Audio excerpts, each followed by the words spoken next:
Hey Bestie, welcome back to the potty. This week's episode is not going to be an episode with lots of tips and strategies. Today's episode is going to be the why on earth am I like this episode?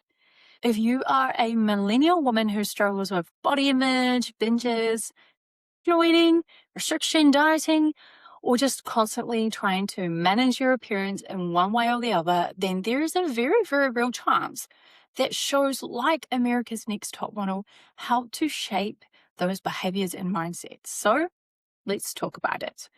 America's Next Top Model was not just entertainment, right? It was a weekly lesson in how women's bodies are evaluated, how approval is earned through how attractive you are, how to compete and compare yourself with other women, how to tolerate humiliation in the pursuit of your success.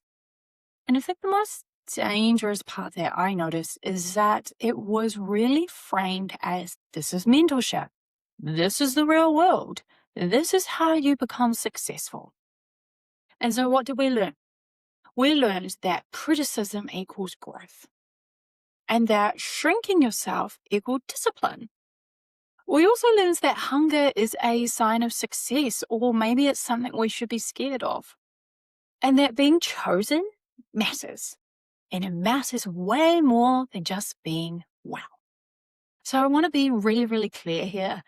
We're not just talking about the vibes. We're talking about real harm that happened to real women. So the contestants on the show, they were weighed on camera. They were told to lose weight publicly. They were criticized for eating and what they were choosing to eat. And they were pressured into permanent body changes. So on the show, there are documented examples of girls being forced to alter their teeth even when they didn't want to. Maybe cutting off the hair that they so lovingly grew. They're bawling their eyes out while they're getting these glow-ups. There's permanent changes to their appearance under this threat of elimination. And the girls who said no, they were the ones who were framed as difficult or unprofessional or uncommitted. So these glow-ups, the consent, it was given under coercion. Okay.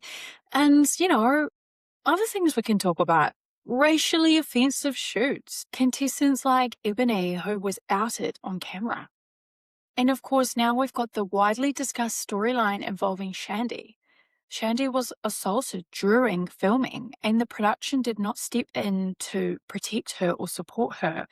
They recorded the whole thing and then they aired it, and they chose a storyline that was focused on cheating and betrayal.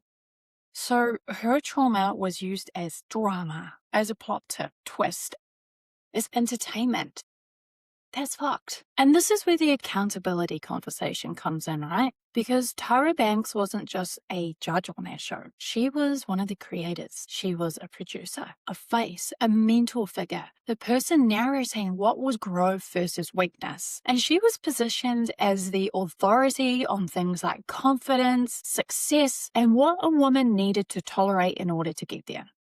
So when harm happens inside something that you lead, accountability is not saying, oh, that was just the industry. That was the time. That's what audience wanted. No, that's the context.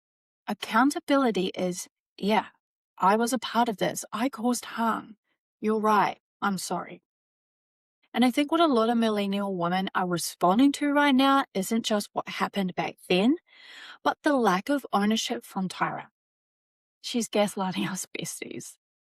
This is one of the people from your youth who taught you that your body was a problem and that humiliation was sometimes necessary, that criticism was love, that success meant tolerating discomfort.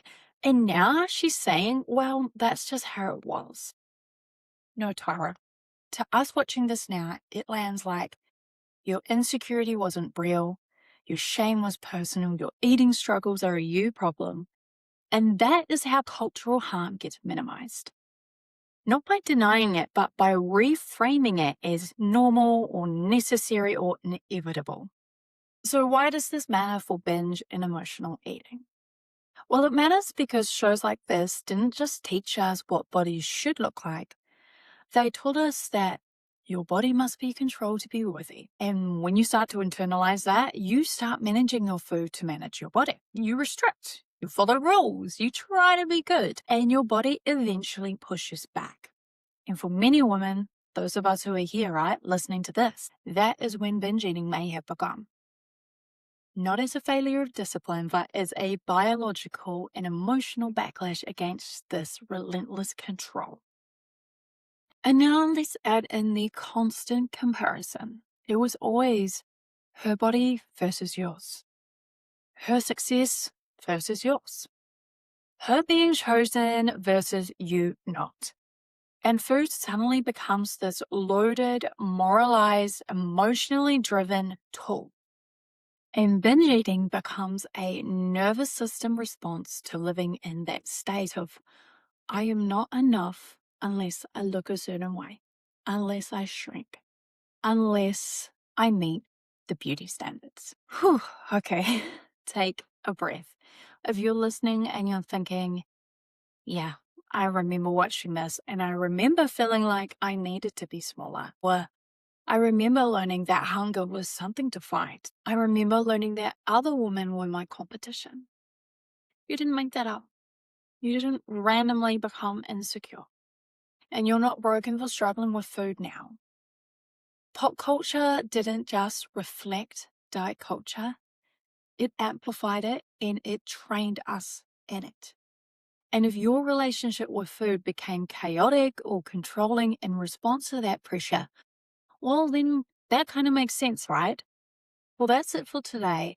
I'm not going to give any tips. I'm not going to give any homework, any strategies. I just wanted to tell you, hey, your relationship with your body, with food, with eating, didn't become complicated in a vacuum.